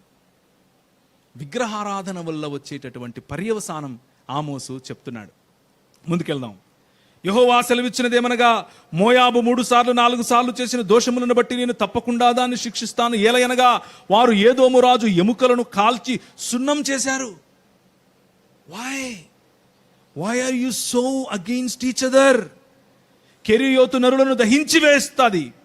గొల్లును రణకేకలను బాకానాదమును వినబడుచుండగా మోయాబు వస్తాడు. మోయాబీయులకు న్యాయాధిపతి ఉండకుండా వారిని నిర్మూలన చేస్తానంటున్నాడు ప్రభు. ఎందుకు? మీరు చేసిందే, మీరు విత్తిందే మీరు కోస్తారు. వీళ్ళందరికీ చేశాడు. ఇశ్రాయేలు మాత్రం నన్ను ఎన్నుకున్నాడు దేవుడు, నేను పరలోకం పోవడానికి నన్ను ఎన్నేసుకున్నాడో అంటారు అనుకున్నారా? నో. ఇదంతా ఎందుకు చెప్పాడు అనంటే, నా చుట్టుపక్కల ఉన్న రాజ్యములకు ఏ విధంగా రాజున్నాడో నాకు అలాగే రాజు కావాలి అని అడిగారు కదా. వీళ్ళందరూ ఆయన చుట్టుపక్కల ఉన్నోళ్లే. యెరూషలేము లేకపోతే ఇశ్రాయేలు చుట్టుపక్కలనే సిరియా ఉంది, దమిష్కు. ఇశ్రాయేలు చుట్టుపక్కలనే గాజా ఉంది, ఫిలిస్తీ. ఇశ్రాయేలు చుట్టుపక్కలనే మోయాబులు. ఇశ్రాయేలు చుట్టుపక్కలనే యోదేముయులు. వీళ్ళందరూ చేసినటువంటి తప్పులకు, వీళ్ళందరూ చేసిన పాపములకు రిలిజియన్ కాదు, మనిషి పట్ల ఉండాల్సిన వైఖరి లేకపోవటం, మనిషి పట్ల ఉండాల్సిన బాధ్యత లేకపోవటం, సాటి మనిషి పట్ల ఉండాల్సినటువంటి ప్రేమ ఆప్యాయత లేకపోవటం, మనిషి పట్ల ఉండాల్సినటువంటి గౌరవం క్షీణించటం, దాని వలన ఆయన వారిని క్షమించలేదు. యెహోవా సెలవిచ్చినదేమనగా, యూదా 3 సార్లు 4 సార్లు చేసిన దోషములను బట్టి నేను వారిని తప్పకుండా శిక్షిస్తాను. యూదా ఇప్పుడు ఒకే దేశమైనటువంటి ఇశ్రాయేలు 2 రాజ్యాలైపోయింది. సొలొమోను తర్వాత మెల్లిమెల్లిగా క్షీణించినటువంటి ఈ సమాజం విభజించి పాలించుకోవాలి అని నిర్ణయించుకుంది. ఆల్రెడీ చూపించానా మీకు? విభజించి పాలిస్తారు. విభజించుకుంది. ఒకటి యూదా, ఇంకొకటి వారు చేసిన సమస్య ఏమిటి? ఏలయనగా వారు తమ పితరులను అనుసరించిన అబద్ధములను చేపట్టి మోసపోయి యెహోవా ధర్మశాస్త్రమును విసర్జించి ఆయన విధులైనను గైకొనకు పోయిరి. యూదా మీద అగ్ని రాజేస్తాను. యెహోవా సెలవిచ్చినదేమనగా, ఇశ్రాయేలు 3 సార్లు 4 సార్లు చేసిన దోషములను బట్టి నేను తప్పకుండా దాన్ని శిక్షిస్తాను. ఏలయనగా ద్రవ్యమునకై దాని జనులు నీతిమంతులను అమ్మేస్తారు. అంటే 10 రూపాయలు ఇస్తే వాడు మంచోడో చెడ్డోడో కాకుండా వాడిని విడిచిపెడుతున్నావు నువ్వు. దరిద్రుల నోటికి మన్ను వేయుటకు బహు ఆశపడతారు. దీనుల త్రోవకు అడ్డం వస్తారు. తండ్రియు కుమారుడు ఒకే దాన్ని కూడి నా పరిశుద్ధ నామమును అవమానపరుస్తారు. తాకట్టుగా ఉంచబడిన బట్టలను అప్పగింపక వాటిని పరుచుకొని బలిపీఠము ఎదుట పండుకొని జుల్మానా సొమ్ముతో కొనిన ద్రాక్షారసమును తమ దేవుని మందిరములోనే పానం చేస్తారు. This is not about religion anywhere. ఎక్కడన్నా కనిపించిందా? మీరు నా ముందు ఉపవాసం ఉంచలేదు, నువ్వు నా ముందు డక్కి కొట్టలేదు, నువ్వు నా ముందు పాట పాడలేదు, నువ్వు నా ముందు చప్పట్లు కొట్టలేదు, నువ్వు నాకు హల్లెలూయా చెప్పలేదు, హలో చెప్పలేదు. అలుగుతున్నాడా దేవుడు? No, that is not his concern. His concern is you are not treating human being like human being. నీవు నీ సాటి మనిషిని మనిషిగా చూడలేకపోతున్నావు. అవతల వాడు దరిద్రుడు అని తెలిసి కూడా వాడి నోట్లో మట్టి కొడుతున్నావు. ఏం మతం రా నీది? ఎందుకు నీ మతం? నాకు అవసరమా ఇది? నీ మతం కోసం నేను ఇక్కడ వెయిట్ చేస్తున్నాను అనుకుంటున్నారా? That is what he is saying. ఆమోసు గ్రంథంలో అంటాడు, మీ బలి అర్పణలు నాకు హేయము, నాకొద్దు. మీ హల్లెలూయా, మీ స్తోత్రం, మీ మారనాథ, మీ ప్రైజ్ ద లార్డ్, మీ దాన్ని ఏమంటారు వందనాలు, ఇంకా చాలా ఉన్నాయి మనకు divisions, denominations. I hate it. నీ మతం ఎవరికి కావాలి? ఏం లాభం నీ వల్ల? నువ్వు సప్పట్లు కొట్టుకొని ఇంటికి పోతే చేతులు అరుగుతాయి తప్ప. What is expected? నీ నుంచి కోరుకుంటున్నది ఏమిటి? ఆయన నీ నుంచి ఏం ఆశిస్తున్నాడు? ఈ మాటలు చెబితే ఇశ్రాయేలు వినలేదు. కాబట్టి నేను మీ మీదికి తీసుకొస్తాను, వీళ్ళందరినీ ఎలా శిక్షించానో మిమ్మల్ని అలాగే శిక్షిస్తాను అన్నాడు. మళ్ళీ అపోస్తలుల కార్యములు 13వ అధ్యాయం. ఆయన మాట విననటువంటి ఈ ప్రజల పైన రక్షకుడు ఒకరు కావాలి, ఒక రాజు కావాలి, ఒక అధిపతి కావాలి. ఆ అధిపతి ఇంకెవరో కాదు, తన వాగ్దానము చొప్పున ఇశ్రాయేలు కొరకు రక్షకుడగు యేసును పుట్టించెను. ఆయన రాకముందు యోహాను ఇశ్రాయేలు ప్రజలందరికీ మారు మనస్సు విషయమై బాప్తిసం ప్రకటించెను. మారు మనస్సు ఎందుకు? యెహోవా మార్గములను విడిచారు. యెహోవా వారి నుంచి వెడలిపోయాడు. వెడలిపోయినటువంటి యెహోవా తిరిగి రావాలి, నువ్వు రావాలి అని ఎదురు చూస్తున్నారు. ఎప్పుడొస్తావు? కొల్లగొట్టబడిన, చెరలోకి తీసుకొని పోబడిన ఈ ఇశ్రాయేలు మృతతుల్యమైన ఇశ్రాయేలు, దేవుని సన్నిధిని కోల్పోయిన ఇశ్రాయేలు, చచ్చిపోయిన ఇశ్రాయేలు. చచ్చిపోయిన ఇశ్రాయేలును ఏలటానికి ఒకడు కావాలి, చచ్చిపోయిన ఇశ్రాయేలును తిరిగి బ్రతికించటానికి ఒకడు కావాలి. చచ్చిపోయిన ఇశ్రాయేలు నడుమ దేవుని యొక్క సన్నిధి దిగి రావాలి. దేవుని సన్నిధి దించటానికి, దేవుని రమ్మని అడగటానికి ప్రజలు వేచి చూస్తున్నారు. ప్రజల యొక్క దేవుని యొక్క ఈ మూవ్మెంట్స్ మనము చూడాలి. ఈ మార్గములు, లేకపోతే దేవుని యొక్క మార్గములు చూడటం కోసం ప్రజలు వేచి చూస్తున్నారు. దేవుని రాజ్యం కోసం వేచి చూస్తున్నారు. కింగ్డమ్, ఈ రాజ్యం రావాలి. ఎప్పుడొస్తుంది? దానియేలుకు కనిపించిన స్వప్నం ఇదే. ఈరోజు సాయంత్రం మళ్ళీ చూద్దాం దాని గురించి. యెషయా ప్రకటించినటువంటి 39 అధ్యాయాలు, 40 అధ్యాయం వరకు కూడా ఇదే. మీరు పాపం చేశారు, ఆయన మీ నుంచి వెళ్ళిపోయాడు. మీరు పాపం చేశారు, ఆయనను తిరస్కరించారు, ఆయన మీ నుంచి వెళ్ళిపోయాడు. అందుకే మీరు చెదరగొట్టబడ్డారు, మీరు వెళ్ళిపోతారు, మీరు వేరు వేరు దేశాలకు చెదరగొట్టబడతారు. ఆయన చెప్పాడు, ప్రవచించాడు. ఆమోసు ప్రవచించాడు, హోషేయ ప్రవచించాడు, ప్రతి ఒక్కరూ ఇదే ప్రవచించారు. కానీ వీళ్ళు మాత్రం వినలేదు. చివరికి చావు జీవోత్సవంలా బ్రతికారు. 700 పైచిలుకు సంవత్సరాలు. ఎక్కడ? బబులోను, అస్తహశస్త రాజు, ఇలా నలుగురు రాజులు, 4 రాజ్యాలు, 5 రాజ్యాలు, 6 రాజ్యాలు, రాజ్యాల తర్వాత రాజ్యాలు మారుతూ వచ్చాయి. God took these people to the next super power which is Babylon. మళ్ళీ గుర్తు తెచ్చుకోండి. నిమ్రోదు సమయం, మెసపటోమియా సమయం, ఐగుప్తు సమయం, ఇస్రాయేలు సమయం నుంచి బబులోను సమయం. The super power of the world. ఆ బబులోనును ఊరికే విడిచిపెట్టలేదు సుమా. ఆ బబులోనులో ఉన్న రాజుకు చెమటలు పట్టాయి. ఈరోజు సాయంత్రం మళ్ళీ దాని గురించి చూద్దాం.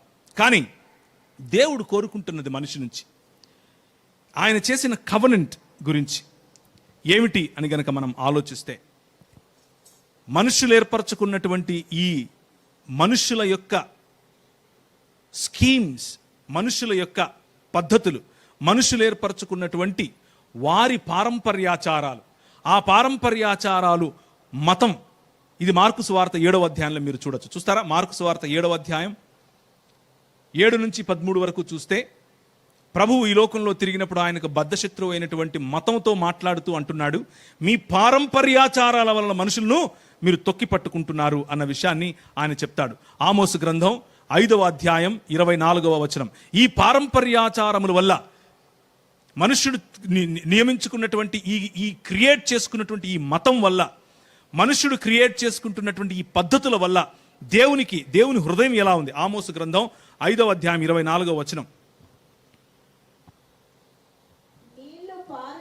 నీళ్లు పారునట్లుగా దానిపైన, 24 కదా, 22 నుంచి చదవండి. నాకు దహన బలులను, నైవేద్యాలు నువ్వు అర్పిస్తే నేను వాటిని అంగీకరింపను. సమాధాన బలులుగా మీరు అర్పించే క్రొవ్విన పశువులు నేను చూడను. మీ పాటలు పాడుతున్నారు కదా, హల్లెలూయా, స్తుతి స్తోత్రం, ఈ ధ్వని నా యొద్ద నుండి తొలగనియండి. మీ గిటార్లు, మీ ట్రంపెట్లు నాకు అస్సలు ఇష్టం లేదు. నీళ్లు పారునట్లుగా న్యాయము జరగనివ్వండి. This is what I want. గొప్ప ప్రవాహముగా నీతిని ప్రవహింప చేయండి. ఇది కదా నాకు కావాలి, ఇది నాకు కావాలి. మీరేమో నేను పాటలు పాడతాను, నేను చప్పట్లు కొడతాను, నేను పల్టీలు కొడతాను, నేను అన్నం మానేస్తాను అంటారేంటి? నాకేమొస్తుంది? ఏంటి లాభం దానివల్ల? What is it? మీ భక్తి మంచిదే, మీది వరకే. బట్ వాట్ ఐ డిజైర్, నేను ఏం కోరుకుంటున్నాను అనంటే, నీరు ప్రవహించినట్లుగా, మీ గోదావరి నది ఏ విధంగా అయితే ప్రవహిస్తుందో అలా న్యాయాన్ని మీరు ప్రవహింప చేయండి. సంఘాలలో మన ఈ వార్షికోత్సవ దినంలో నేను మీకు ఒక మాట గుర్తు చేయాలనుకుంటున్నాను. స్త్రీ పట్ల ఎటువంటి వివక్ష మన సంఘాల్లో కనిపిస్తోంది? స్త్రీ సశక్తీకరణ అన్న విషయాన్ని క్రైస్తవ సంఘం కొన్ని వేల సంవత్సరాల నుంచి ప్రతిపాదిస్తూ తీసుకొస్తూ ఉంటే, ఈ రోజుకు స్త్రీ పైన జరిగే అన్యాయం పట్ల మాట్లాడేదానికి సంఘంలో ఒకరికి నోరు రాదా? కుల వివక్ష పేరు మీద ఒకరి మీద ఒకరు మనం అన్యాయంగా రాజ్యం చేసుకోవట్లేదా? అన్యాయంగా ఒకరిని తొక్కిపట్టేటటువంటి ఈ దురాగతాలు మన మధ్యలో లేవా? వాటిని చూసి దేవుడు సంతోషిస్తాడు అనుకుంటున్నారా? కేవలం మీ భక్తి కారణం చేత, మీ తెల్లబట్టల కారణం చేత, మీ హల్లెలూయా, మీ స్తోత్రం, మీ వందనాల కారణం చేత? No, he is not happy about that. ఆయన వాటిని చూసి సంతోషించేవాడు కాదు. అవి ఆయనకు హేయములు. ఆయన వాటిని పట్టించుకోడు. ఆయనంటే ఇష్టం లేదు ఆయనకు. ఏమి కొనిపోయి నేను యెహోవాను దర్శించుదును, ఏమి తీసుకొని వచ్చి ఆయన సన్నిధిలోనికి నేను తీసుకుని ఒత్తును. వేలాది నదులంతా విస్తారదైన తైలమును నేను తీసుకొని వస్తే ఆయన ఒప్పుకుంటాడా?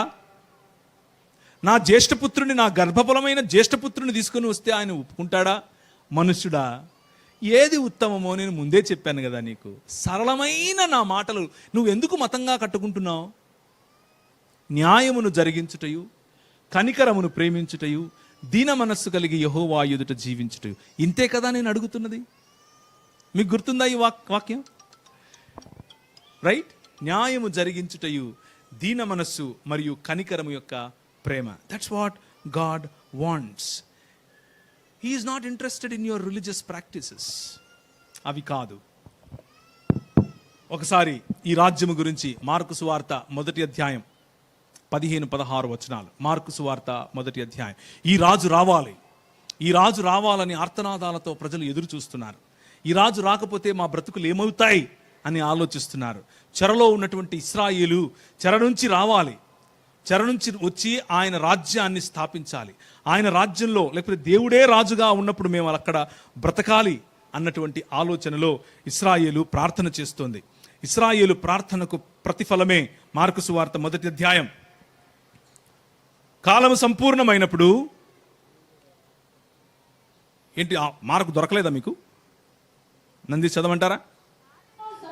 కాలము సంపూర్ణమై ఉన్నది, దేవుని రాజ్యము సమీపించి ఉన్నది, మారు మనస్సు పొంది సువార్తనముడని చెప్పుచు. దేవుని సువార్త, దేవుని సువార్త ఏమిటి అని అంటే రాజ్యం వచ్చేసింది అని చెప్పటమే. రాజు వచ్చేశాడు అని చెప్పటమే. రాజు వచ్చేశాడు, రాజ్యం వచ్చేసింది అని చెప్పేటటువంటి సువార్తను ఇక్కడ ప్రకటిస్తున్నది ఎవరంటే స్వయంగా రాజే. ఈ రాజును గురించి యెషయా గ్రంథం 39 అధ్యాయాలు మీరు చస్తారు చస్తారు చస్తారు అని చెప్తే 40వ అధ్యాయం నుంచి మిమ్మల్ని బ్రతికిస్తాను, మిమ్మల్ని బ్రతికిస్తాను, మిమ్మల్ని తిరిగి తెస్తాను, మిమ్మల్ని తిరిగి నిర్మిస్తాను అని చెప్తున్నాడు. ఇప్పుడు చదవండి వెనకున్నటువంటి వచనం. ఇది దానికి ఉన్నటువంటి నేపథ్యం. చదవండి మళ్ళీ గట్టిగా, మీ ఎదురుగానే ఉంది. అది కాదు, బ్యానర్ మీద ఉండేది ఇది. నీకు వెలుగు వచ్చి ఉన్నది.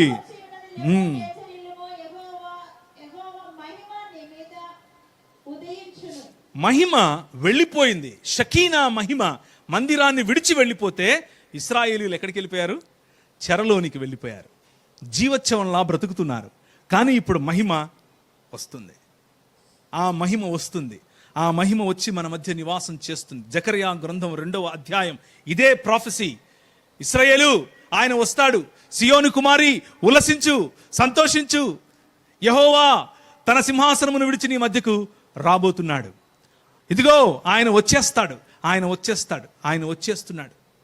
ఇదే అన్ని ప్రవచనాల యొక్క సారాంశం.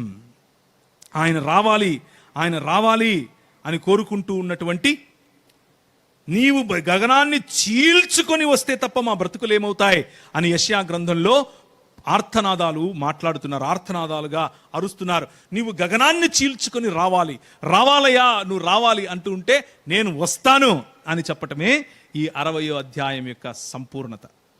ఆ క్రీస్తు లేకపోతే ఆ రాజు వస్తాడు అని చేసినటువంటి ప్రవచనం యెషయా గ్రంథంలో మనకు కనిపిస్తుంది. 64వ అధ్యాయం 1వ వచనం. 64వ అధ్యాయం 1వ వచనం యెషయా గ్రంథం. గగనమును చీల్చుకొని నీవు దిగవచ్చదవుగా. మమ్మను విడిచిపోయినటువంటి నీ మహిమ గగనాన్ని చీల్చుకొని నువ్వు వస్తే తప్ప మా మధ్యకు మాకు వెలుగు రాదు అని వారు ప్రార్థన చేస్తే ఈ రాజు వచ్చేశాడు. ఎక్కడ? ఇదే యెషయా గ్రంథం 6వ వచనం 9వ అధ్యాయం. ఏలయనగా మనకొక శిశువు పుట్టెను, మనకు కుమారుడు అనుగ్రహించబడెను, ఆయన భుజము మీద రాజ్యభారము ఉండును. మతం కట్టడానికి వస్తాడు అని మనం అనుకుంటున్నాం. ఆయన వస్తే నాకు బెంచ్ కారు ఇస్తాడు, ఆయన వస్తే నాకు ఎర్రటి మొగుడిస్తాడు, ఆయన వస్తే నాకు డాక్టర్ అమ్మని పెళ్లి చేస్తాడు, ఆయన వస్తే నాకు కారు ఇస్తాడు, ఆయన వస్తే నాకు ఇల్లు కట్టిస్తాడు. ఇది మన ఆలోచన. ఏం ఆలోచన అంటారు దీన్ని? కీరకాయ కావాలి, వెల్లుల్లికాయ కావాలి, ఉల్లిగడ్డ కావాలి అనే ఆలోచన, సనుగుడు గొనుగుడు కార్యక్రమాలు పెట్టుకునే ఆలోచన. కానీ ఆయన ఏమంటున్నాడు?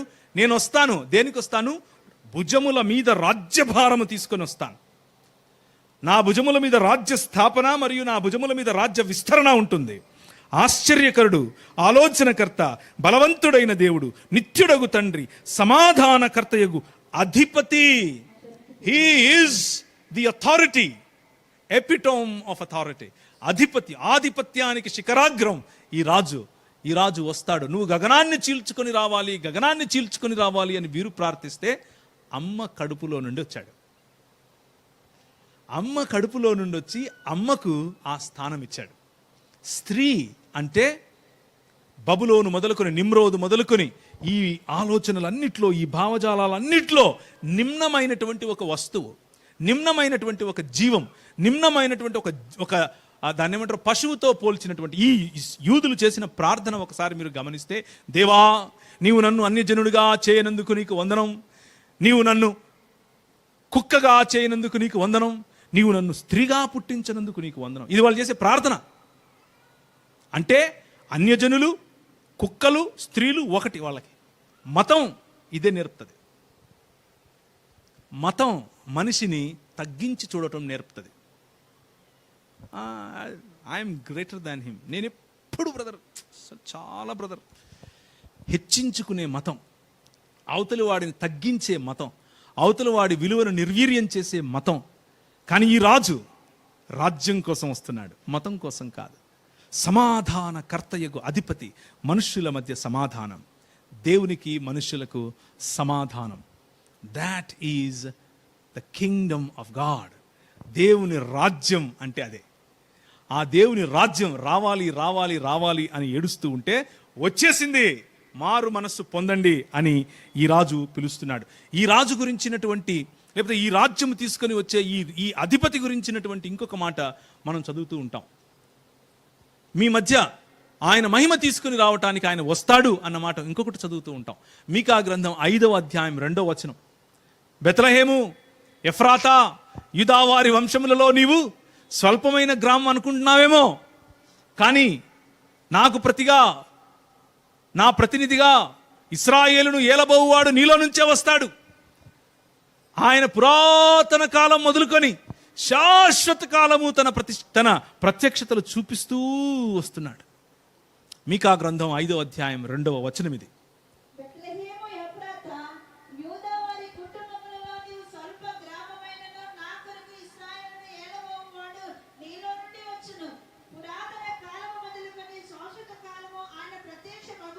పురాతన కాలం మొదలుకొని శాశ్వత కాలం ఆయన ప్రత్యక్షమవుతూ ఉన్నాడు. ఈరోజు ఈ పండాళ్ళలో కూర్చున్నటువంటి మీరు, భోజనానికి మీకు మధ్యలో నేను నిలబడుకున్నానని నాకు తెలుసు, ఇంకొద్దిసేపు మాట్లాడితే రాళ్లతో కొడతారని కూడా తెలుసు, అయినా కానీ పిలుస్తున్నాను. ఈ రాజుతో మీకు పరిచయం ఉందా? మతం వరకే ఆగుతున్నారా?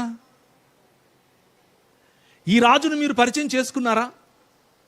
ఈ రాజుతో ఎప్పుడైనా మాట్లాడారా? ఆయన ప్రత్యక్షతలు పురాతన కాలం మొదలుకొని శాశ్వత కాలం ఉన్నాయట.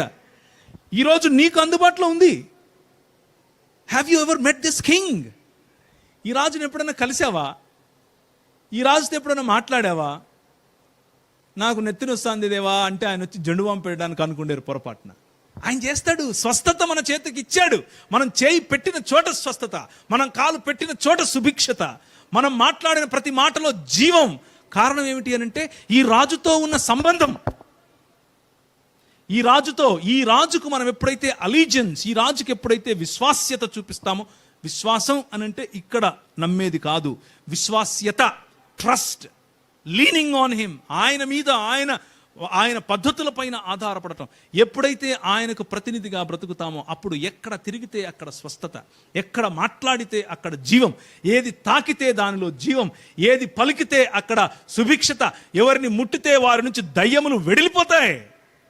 మనం ముట్టనవసరం కూడా లేదు, దూరం నుంచి చూస్తే పోతాయి. This is the Kingdom of God.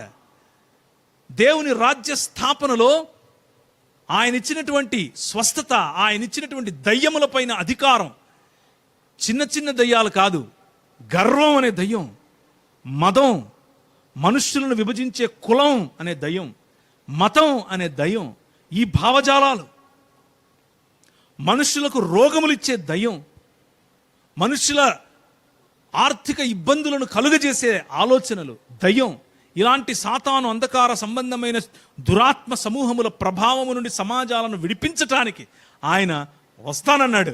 వచ్చేసాడు. యెషయా గ్రంథం 42వ అధ్యాయం 1 నుంచి 8 వరకు. ఈ రాజు సామాన్యుడు కాదు. ఈ రాజు మీరు అనుకుంటున్నట్లు కత్తి చేత్తో పట్టుకుని అక్కడ ఇక్కడ తిరిగి వాణ్ణి వీణ్ణి కొట్టేవాడు కాదు. ఇదిగో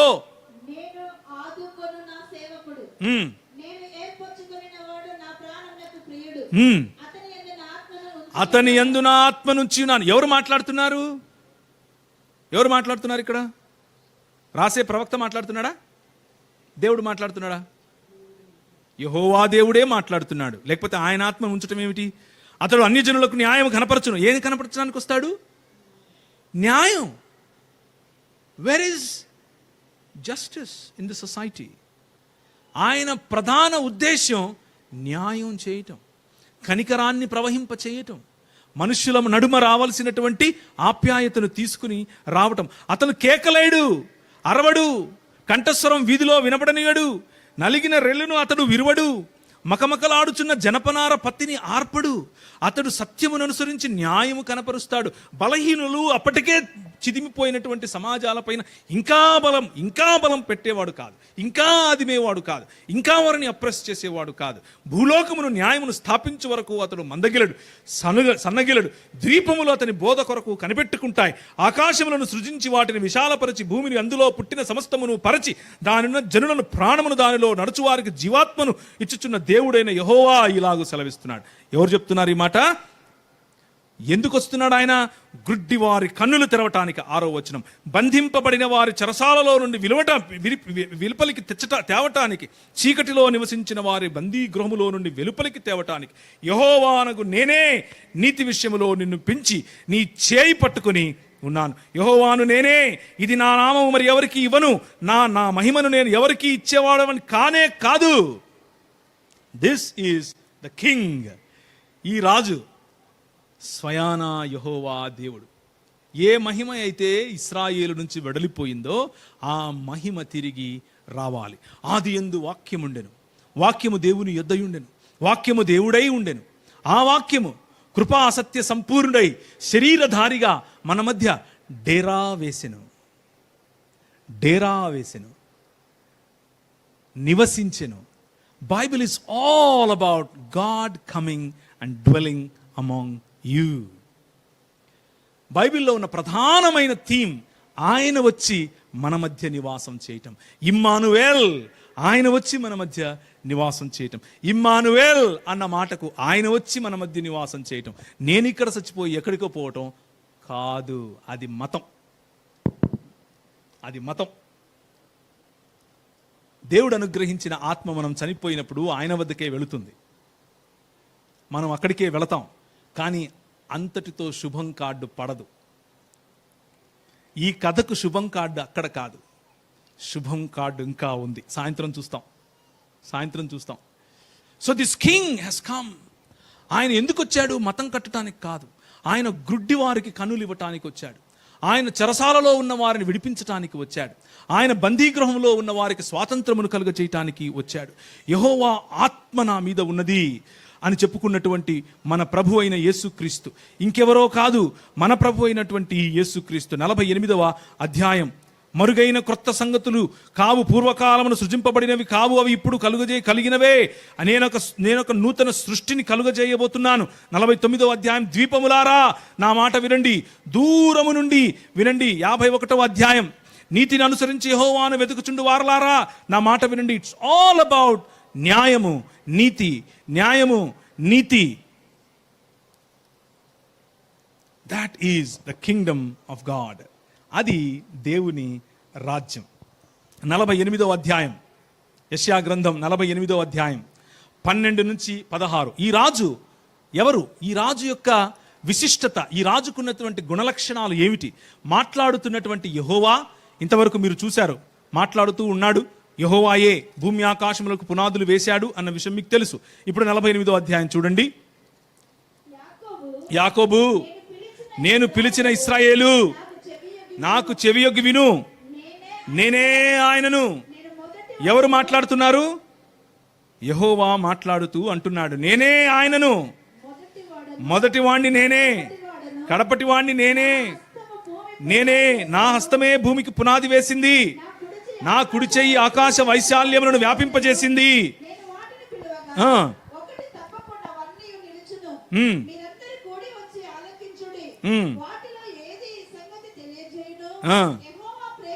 పదిహేనవ వచనం, నేనే ఆజ్ఞ ఇచ్చిన వాడును, నేనే అతనిని పిలిచి తిని.